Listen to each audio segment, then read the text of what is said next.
Hello, everyone, and welcome to the Thriving Relationship Show. I am your host, Christine Eartheart, and founder of the Center for Thriving Relationships. And I am so grateful and excited to have you here and to get to support you in experiencing more love, connection, and understanding in your relationships.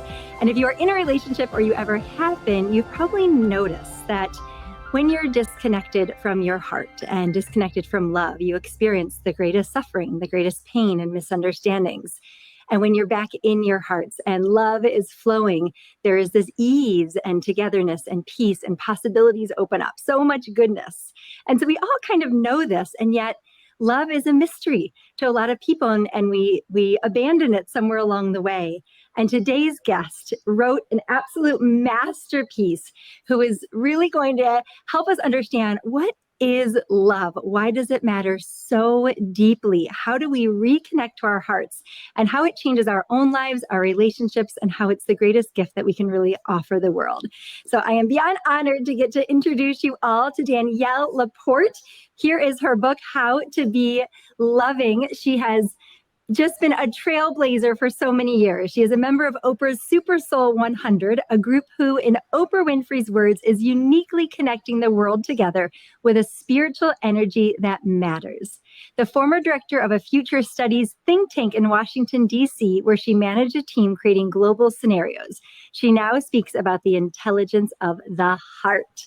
Her most recent book, How to Be Loving When Your Heart is Breaking Open and the World is Waking Up. Such a beautiful tagline, is also an audiobook and ebook with a companion deck and journal. Danielle is also the author of the Fire Starter Sessions, The Desire Map, White Hot Truth, and producer of dozens of meditation kits and online programs for spiritual support. She's also the creator of the Heart-Centered Membership and the Heart-Centered Leadership Program, with 400 plus leaders in 30 countries hosting conversation circles, retreats, and workshops in all kinds of communities and businesses. Her podcast, With Love Danielle, often ranks in iTunes top 10 for wellness.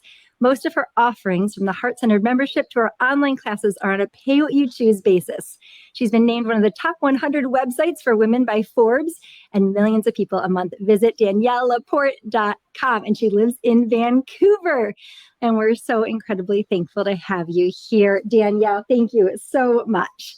So I'm curious, this work, and I will share, I was just sharing with Danielle, I have been cozied up with her by the fire in the mornings, and it feels like such soul nourishment. My heart has just been dancing reading this book. It's like every word, I'm like, yes, yes, yes. And so I'm curious, so for a lot of people, being in relationships, it can be a really scary thing, right? There's so many risks that we take. We risk getting hurt, maybe hurting other people, someone leaving, someone betraying us, exposing ourselves and being seen, losing ourselves, so many scary things. And I just love your perspective on fear. And I'm wondering if you could speak to that and share anything about your own journey or how to navigate love and relating, given how scary it can feel. I think the shadow side of personal development is this conversation, this teaching that we're supposed to overcome our fear. And I think it's actually creating a lot of harm. And how I begin with this is you just want to kind of dial back, look at where your fear is coming from, go back even further. What's creating your fear? Let's go even further. Who's creating your fear? You are creating your fear. Lots of external things that can be happening that one person is terrified of and another person is not affected. I mean, fear is based on perception. So you create your fear, you create it with your mind. And how I refer to, like, most creations of the mind, like, this is your mind baby. Your fears and your insecurities and your guilts and your longings and desires, all those things are of your making. It's powerful stuff. You just start there. Why then would we want to abolish or disown or what's the word when someone gets cast out? Let's just say cast out anything that we've created. These are like our mind babies. So I think when fear arises, it's really something in your subconscious self that you own that's saying, hi, I want your attention. I want your consciousness. I want your love. I want your kindness. And all you need to do in the moment, I mean, this is much easier said than done, is instead of getting into this pushback, kind of hostile relationship with your fear and saying, fear, you should be fearless. You should be different than what you are. Fear, you should take a back seat, speak less. So, we create strife. Instead of that, you engage in a friendly manner with the fear.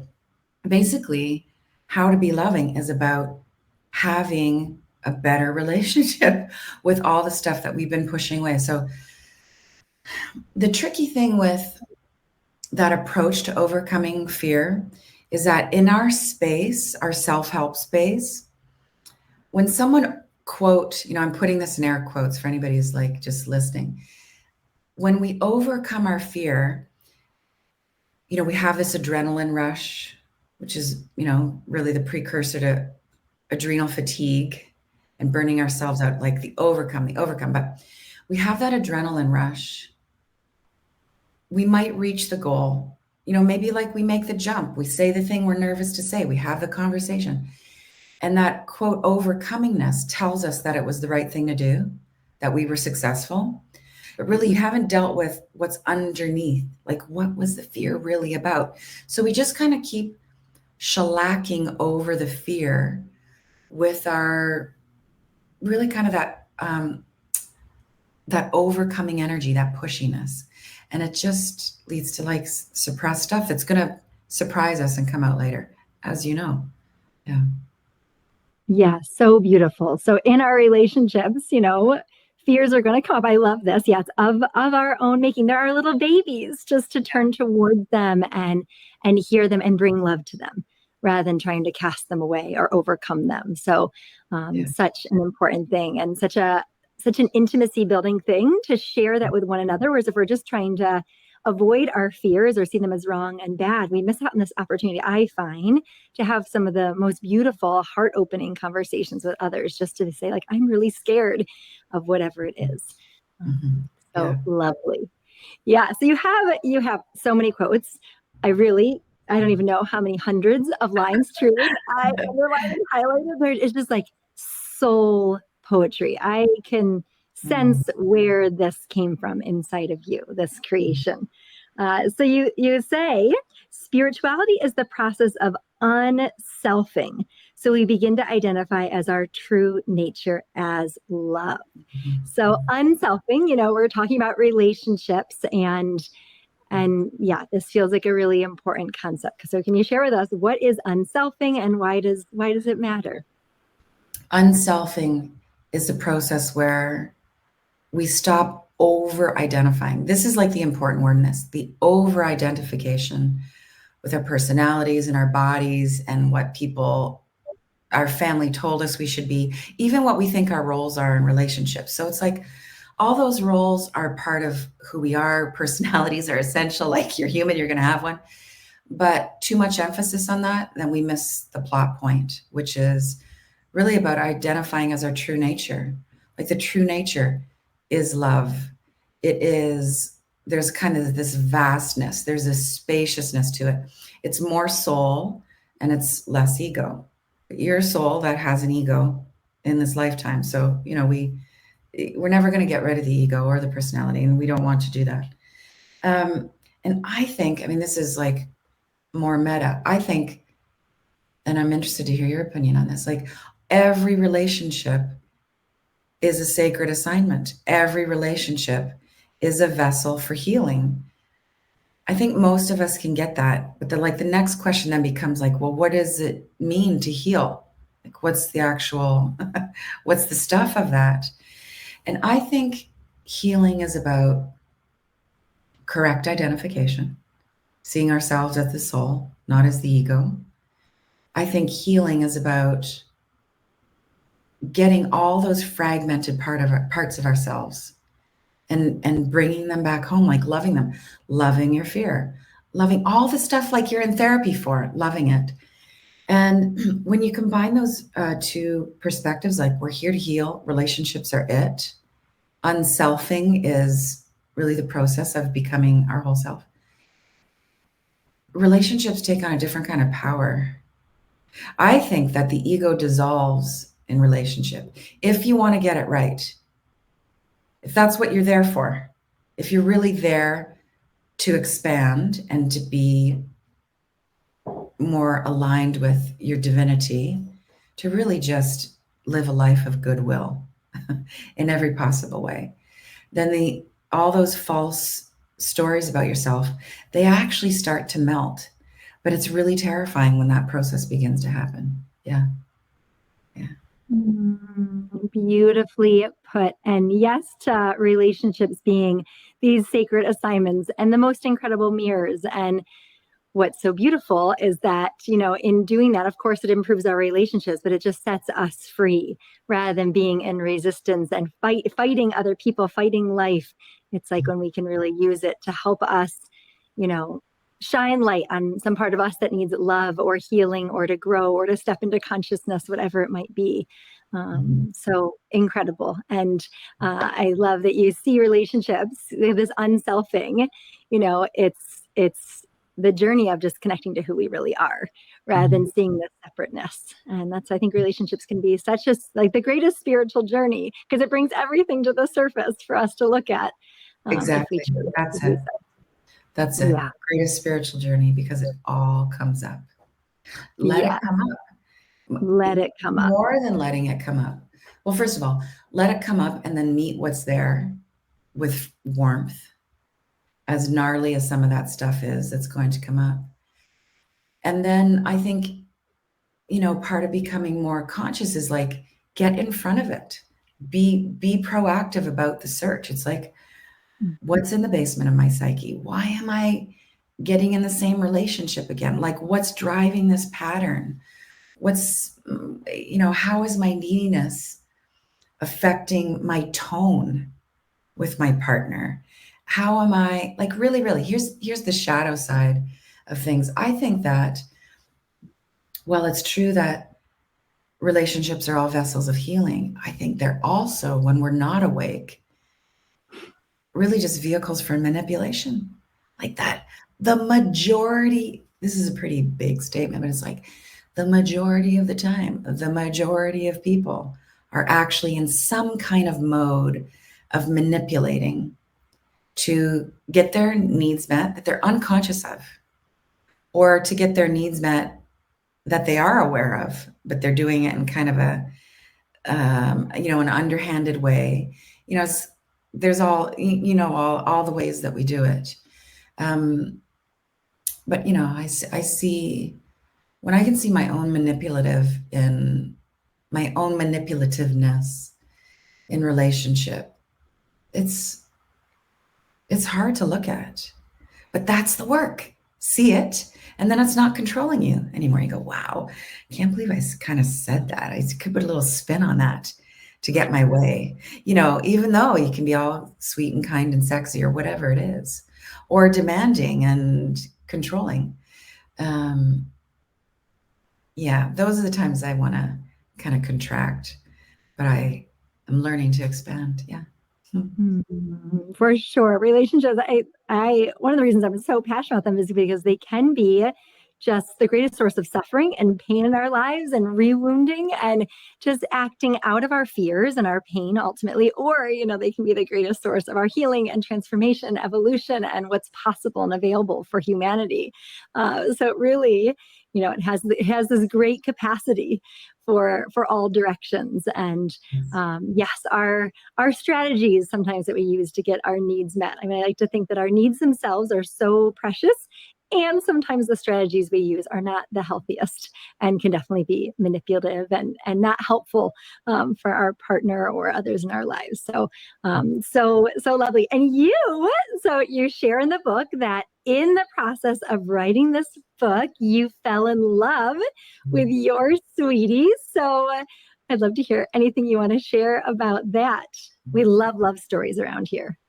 Yeah, I love a good love story myself. Yeah, I used to collect love stories. I still collect love stories. I want to know, like I always notice when someone's, interviewing like a celebrity, and I know that all the women in the audience are thinking like, just ask him about his wife. It doesn't.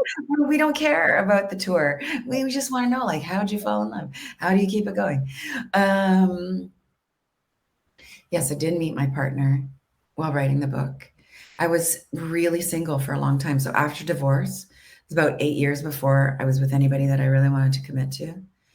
And I had given it up. I'd given up. Like I was really over identified with the search for, quote, the beloved, the king, et cetera, all the language we have, in this space now. Um, it was consuming. And then I got to a point where I was just like, my life is full of love. I felt that I'm lacking in nothing, just, and also really wanting to surrender more to my higher self's perspective. Like life has got me, my own wisdom has got me. Life has never let me down. Everything that, was a failure or a closed door led me somewhere way better than I could have imagined. So I just like, okay, I'm going to trust. And if my soul's path is to just really kind of be like this urban nun, then like I'll do that because my priority is my relationship with soul, And I legit really let it go. I let a bunch of things go. It was a huge time of like shedding and simplifying and transforming. And then some months went by and the cat came back. Like the longing was still there, but it looked different. It felt different. I had a different relationship with the desire, which is it wasn't so much make or break. I wasn't coming from that place of like, I need this to fulfill me. I mean, this is a classic story. Like this is so self-help, personal development. But the nuance of this for me was that I really decided to trust myself, not just a higher power, to really take on the power. And I was going to be responsible for it. Like if me being in partnership was going to be detrimental to my life path, I would take responsibility for that. But my heart was really clear, like, no, longing is still there. So I just had a conversation with life and just said, okay, this is how we're going to do it. I'd like to have him arrive by the end of the year. This was like October-ish. Was in the middle of the world falling apart. Didn't care that people like weren't even dating or going out for tea. I just like, no, that's not going to hold me back. And it would be great if he were local. Ideal if he were local. Because forever I thought I'm just going to, I'm going to marry some guy with 6 companies in New York. And the next date I went on was him. It just didn't take long. It took probably just a few weeks. Yeah. Wowie zowie. And Wowie. that's a wowie zowie. Thanks for sharing that with us. And so incredible that you just like surrendered so completely and then really chose it, but from a different place and got clear. And my goodness, in walks Will. Yeah, and walked Will. Yeah. Well, so many blessings to you both on the journey. What a gift your love is for the world. Thank you. Feels that way. Thank you. That's the best, is when two people come together and multiply love in the world. And I have no doubt you two are doing that. So this journey that you've been on, of course, the Desire Map, which created a movement around the world. I am an enthusiastic fan of that work, as are countless others. And it's been so wonderful to hear kind of how your own perspective evolved and led you to writing this book. So anything that you want to share about that? Yeah. The core question with Desire Map was, how do I want to feel? And at that time, this was like years of creating that. I kept seeing, specifically in women, that they weren't even owning that their feelings mattered. They were pushing things aside or being told they were too emotional and not bringing them their whole selves forward. And so it was amazing to me when I, started talking about all this, like, get clear on how you want to feel and then design your life according to that, not according to goals and metrics, but what do you need to do and have and be to feel the way that you want to feel? That's important. It's part of being a spiritual grown-up. It's not the end game. We can't stop there because you are not your feelings. And so first, like, get clear, embrace feelings as a metric to your satisfaction. But you're going to realize, as I did, that the richness of your life, your fulfillment, is not predicated on you being in a good mood. And I really got this when I was in a really dark place, just like challenging, really a year of my life. It was like there was a lot of crying, there was a lot of therapy, there was a lot of questioning, there was a lot of loss. And a friend called me who I hadn't talked to in a couple of years, but you're good, you just pick up and you're there. And just as the conversation flowed, like, it just turned to her first, like, how are you doing? And it turned out she was in a really tough place. And I just did what every loving friend does. I listen and I witness and I ask some questions, and maybe she feels better at the end of the conversation. And I realized that, and she had to go. We never got into my, the depths of my despair, but I felt so alive. I felt I was love itself. I felt that kind of electricity and that fullness. I felt meaningful. And I was also in a real state of despair in my life. I thought, fulfillment has nothing to do with me feeling the way I want to feel. Yes. Do we get to want to be happy and do all the things to make us happy? Yes. Is that always going to work out? No. But embodiment, I mean, this has become another kind of popularized term in the personal development space. Embodiment. What does it really mean? What it means is that you want to be a quality, an energy in all ways, no matter what. Always, no matter what. So I want to be love, no matter what. I want to speak with love. I want to work with love, vote, give, eat, listen, all those things, move my body with love, consistent. And I want to do it no matter how I woke up feeling that day. I want to be loved no matter what my partner has said.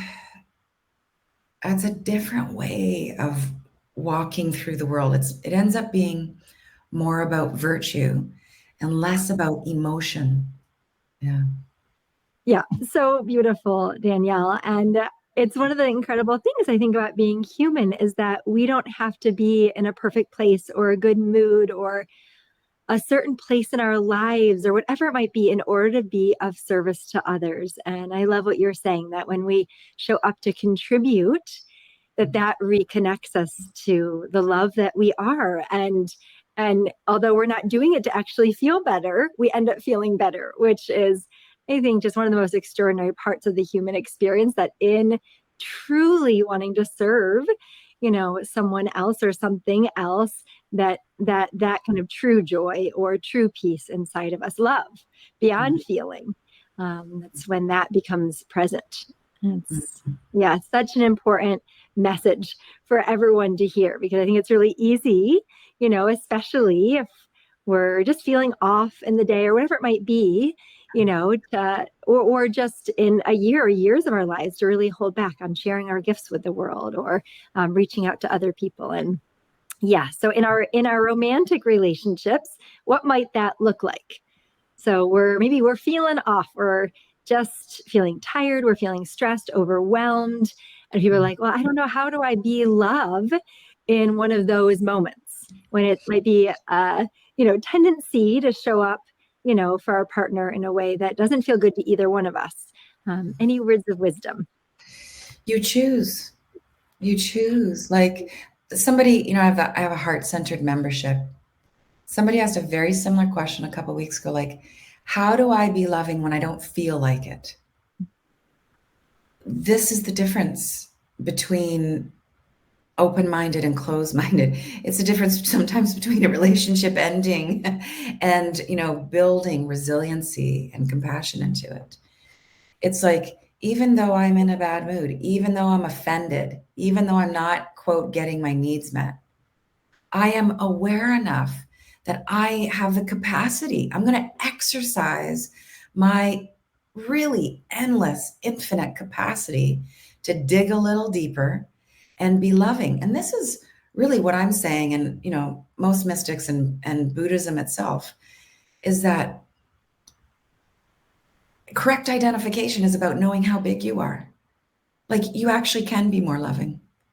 You actually can be more patient. You actually can be more forgiving and resilient and gentle and generous. Like, you got it. You got it. Like, I'll give you a relationship story. Since we've said his name, I'll say Will, my man. This summer, we're just, it's one of those days where we kind of hit the bump and we decide we're actually kind of relieved that we both have things to do that day, so we can kind of go back and we're going to reconvene, right? And we decide that we're going to meet for sushi in the neighborhood for dinner. So I go off and I'm doing my thing and I'm on a walk. Beautiful. I'm outside, beach, and I'm going through my list, the list about what he said and how it's his woundedness, and then what I said and how it's my woundedness, and what he should do and what I should do. And it's really just this list about accountability and who did what right and wrong. And then I decide to practice what I preach, which is I look at the sky and I say to myself, this is important. I actually am having a conversation with myself. I say to myself, I am love and I got this. I'm vast as the sky. This is a very Buddhist teaching, right? Like, your true capacity is that immense. Just imagine that you have as much love to give as the space in the sky. It'll blow your mind. It's meant to blow your mind. And in that moment, like that list I had of accountability, it just kind of dissolved. I actually felt silly. And I was like, oh, Danielle, like, you got all this love. You're so in love with this guy. And you're going to march into the sushi restaurant and be like, okay, this is, And I just softened. And we met for sushi. And I just walked in and said, hey, babe. That was it. It was gone. It was gone. It's gone. Yeah. And yeah, there are times to say, listen, I got a list. And this is on behalf of us making progress. And I'm going to tell you I just want to tell you how I feel, how I experience things. And I know it's my stuff. I know it's mostly my stuff. And then there's that other territory, which you need to be really coming from loving awareness to walk into. And this is where, I'm sure you experience this with your clientele, is there are those times where you say, I love you and I can see your stuff. I love you. And let me tell you, you said you were going to do this and you did that. And how do we get it on track? That takes real openness from both people. And I think if that openness isn't there, you can't move forward. You're going to run into blocks, blind spots, resistance. Everyone's going to screw up and say, oh, I'm doing the thing. I'm doing the thing. And your partner can be doing their thing and not seeing they're doing their thing. And that can be really difficult. But if enough of the time, if frequently enough, both of you are saying, I want to expand. I want to grow. I want to go deeper. How are we going to do that? Then I really think, oh my goodness, so much is possible when there's a willingness to grow. Yeah. Oh, it's so true. I think it's the number one indicator, predictor, I find, of how a relationship will progress is if both people are committed to growth, there's really no limit, right? To what can Yes. be co-created. So that analogy, which you referenced certainly in the book about the sky, that teaching. And so just, I know for me, when I'm in my list, I'll be like hyper focused, like very zoomed in. And so that's like the contrast of just like zooming out and being in the expanse, which is connects us to who we are, and that balance with, yes, having those conversations. I'm so grateful for Brett and the other loving people in my life who can see me more clearly than I can see myself sometimes, and I welcome it, well, most of the time. Yeah. Yeah. Ultimately, no, I welcome it with all my heart. So thank you so much for sharing that. And Danielle, I see you as someone in the world who is just this ambassador for the heart, like this enthusiast and activist. And thank you for being so bold with your love in the world. And I just get lit up hearing you talk about the heart, because the heart is so magnificent. So anything, as someone who is just taking a stand for love and the heart, like, why is the heart so amazing? Why is it so important? It's it. It's, well, let's talk, we could talk about this through the lens of comparison. Like, look at the mess that the globe is in. Look at where humanity is at. The intelligence of the heart has not been the priority. It is not baked into the educational or medical or legal or political system. I mean, it's not the forerunner. And look where it's gotten us, a big mess where, the divine masculine, the divine feminine are just turned into toxicity. These systems are so dehumanizing. So now we have epidemics of division and polarization and an over-dependence on meds. I think even an over-dependence now I can see on therapy. Lots of people are on the part of their journey where therapy is essential. It's the balm, it's the medicine they need. And then if the ego gets a hold of it, you're in therapy 10 years later for the same thing. You slip into that victim cave. So how about just this? What if we just tried the intelligence of the heart and wove that into all of our systems?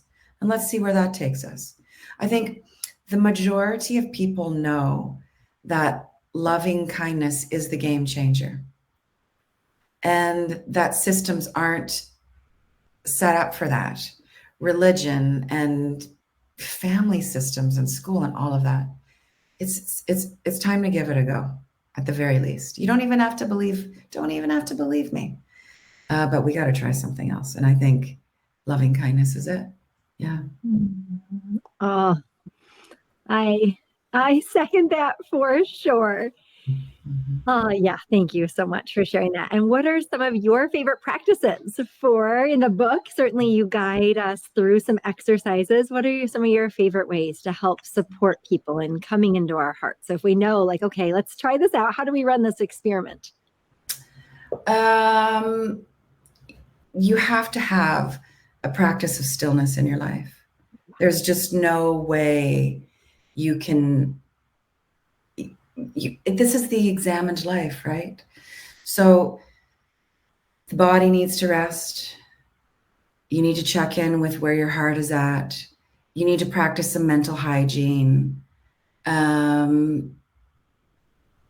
used to be a little more flexy around this. Like I used to say to people, you don't have to meditate. You can just walk around the lake every day. And if that's what works for you. But now I'm a little more on the kind of tough love side of this. Is like, you need a meditative practice. Just find the one that works for you. So maybe it's just 10 minutes. Maybe it's Vipassana. Maybe it's just a breathing exercise. Maybe it's a visualization.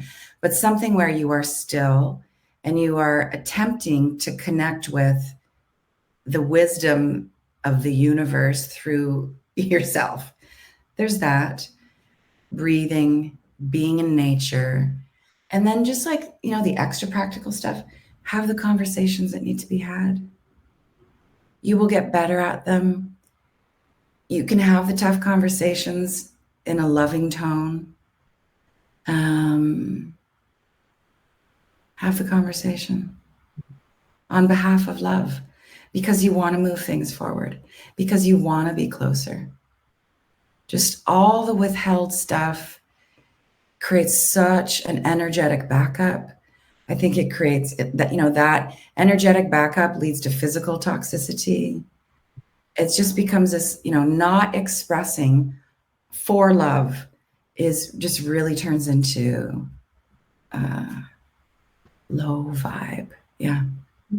It's so true. It's so true. And I so appreciate how you are an encourager of taking time to just get quiet and slow down. I think we can all relate to those are when the best conversations and the greatest insights, the, creative ideas, whatever it might be, comes from that space. And we need to, for me, it's like that. I've tried not doing that. Like, do we really need that? Only to be reminded, like, it is so essential. And there's really no shortcut. I'm with you, like multitasking while trying to do that. Right. Having the conversation, the courageous conversation is different than saying everything that you think needs to be said. Yeah. Right. A conversation is a very intentional container. It's on behalf of healing. So you're deciding what is essential to say and what doesn't need to be said. And the wounded part of us, the ego nature, will want to say everything. It needs to be heard, needs to be seen, validated, justified, loves to see who's right and who's wrong, who's more evolved and who isn't. And I have learned, this would have been better if I maybe was better at this in my first marriage. But so often now I just choose to not say anything. But that's not, it's not regressive. It's not a withholding. I didn't bypass it. I saw it and I decided that not saying it is the most healing thing to do. Yeah. So beautiful. I love both the parts. Like when we come to conversations, just having that intention of sharing things in service of love, in service of greater connection and growth, and also realizing that we don't need to point out everything. And I just like to think we have limited moments, on this precious planet Earth. And with our partner, we usually have limited moments with them. And so it's like, if we spend every moment just focusing on what we wish was different or better, and we would miss out on all the things that are also to really appreciate and celebrate, and just to enjoy one another. Yes. So finding that sweet spot for sure. Yes. Yeah. Yeah. So the 7 virtues, I love them that you outline in the book. One of them, forgiveness, certainly when it comes to relationships, just so important because it's inevitable in our humanness. There are going to be moments of pain, that we create together. And so forgiveness is such an essential. And I just find your take on it to be really moving. And so, I'm wondering if you could speak to forgiveness. I would love to. I think forgiveness is our natural inclination.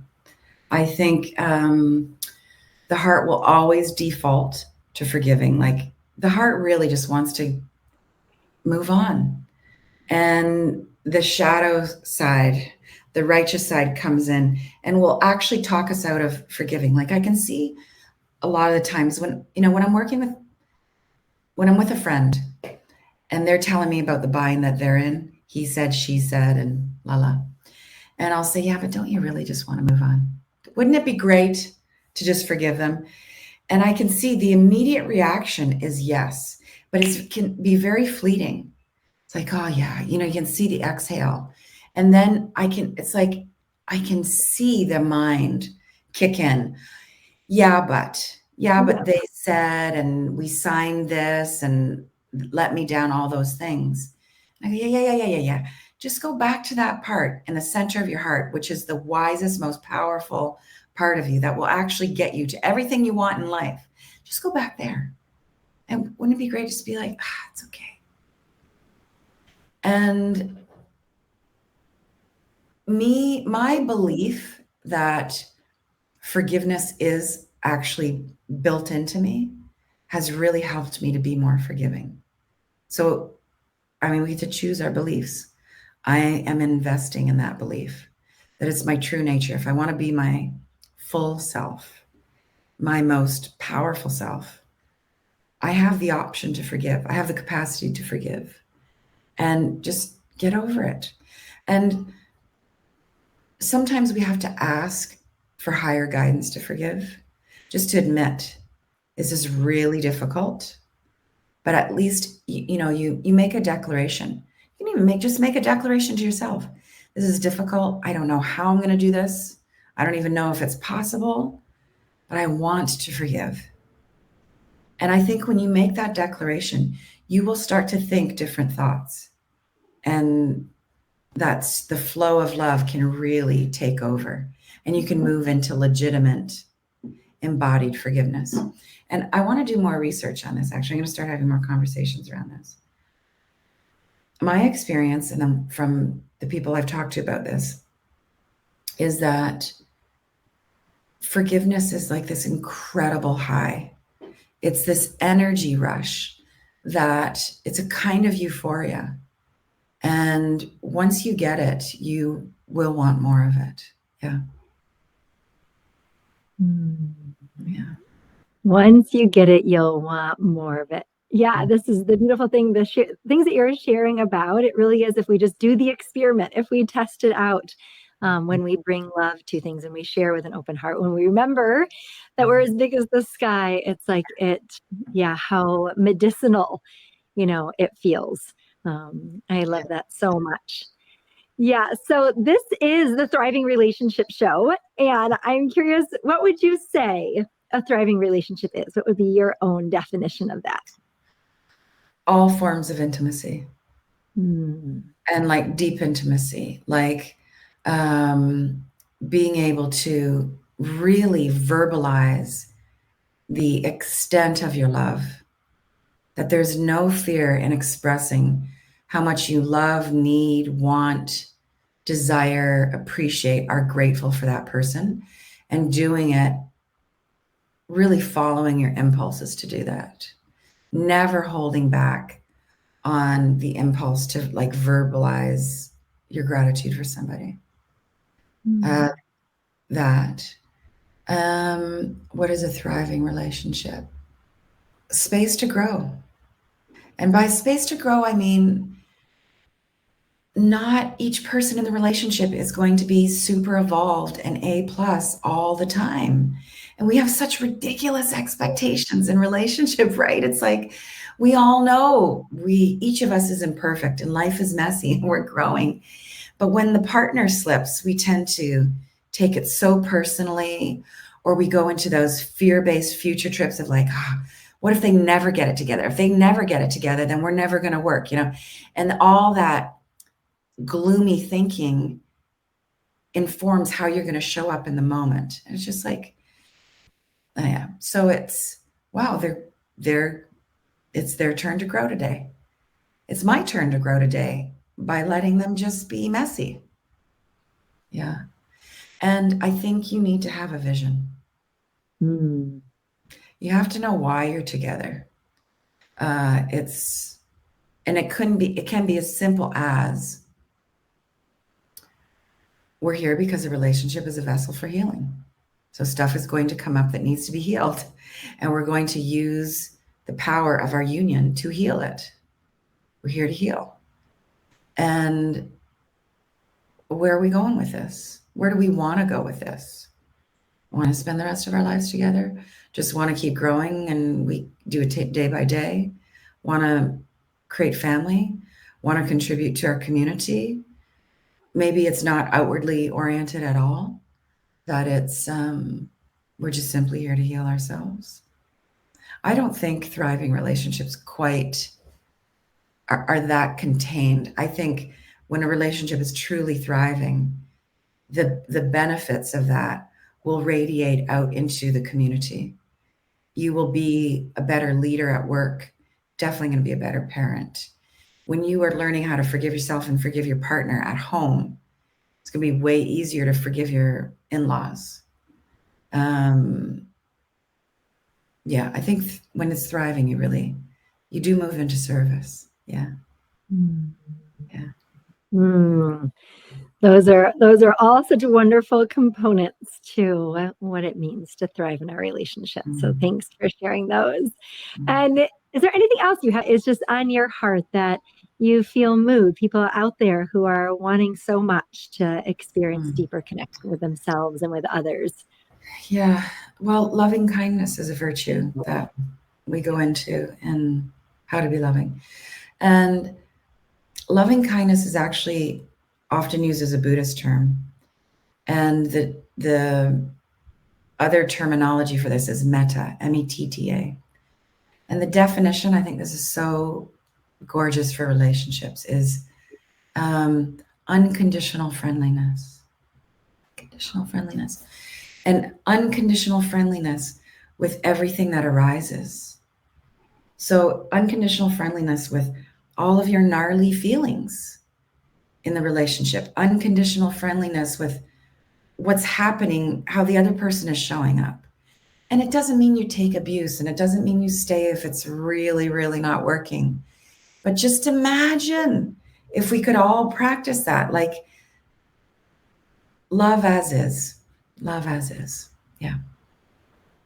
Unconditional friendliness and loving kindness. Those are such wonderful invitations that we can all put into practice that is such a gift to ourselves and to everyone we interact with. And it just like emanates out into the world. And this is exactly what the world needs more of right now. And I'm just so incredibly grateful for you, Danielle, just reminding us all. I mean, I so appreciate that, what you write and speak about, that it isn't that we're looking to find something. It really is just a remembering and reconnecting to what's already there. It's really clearing the things that stand in the way of who we're capable of being, alone and together. So, and where can people find out more about you? I'm loving following you on Instagram. It's just like a sanctuary on Instagram for inspiration and a whole lot of heart and soul. But yeah, where are the various places people can find you?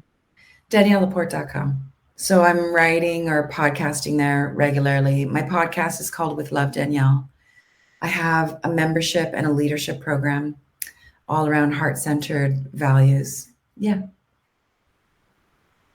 Lots of heart, lots of love, lots of good stuff. And you're also so genuine and so generous with sharing about your own life journey and just relating to the universalities of this human experience, and then also the universality of what it is to remember the souls that we are together. I just can't thank you enough. I just bow to you for your incredible service to the world, and just so grateful for everyone tuning in. It says so much about all of you listening and watching, and your knowing that the heart is really kind of the path forward for all of us, and that when we return to love, good things flow. So thank you all so much for being here, and so much love to you, Danielle. So many blessings on your journey, and everyone, go out and get this amazing book, How to Be Loving as Your Heart is Breaking Open and Our World is Waking Up. It's so good. It feels so good too. I have to say, I was like, oh, I just love the way it feels. And it is just really masterfully written. It will be heart yumminess for sure. So thank you all so much. Many blessings, and we'll see you next time. Want more support for your relationship, or want to become trained as a certified relationship coach to be able to help other couples? Warmly welcome you to head on over to centerthrive.com to learn more. Thanks, and see you next time.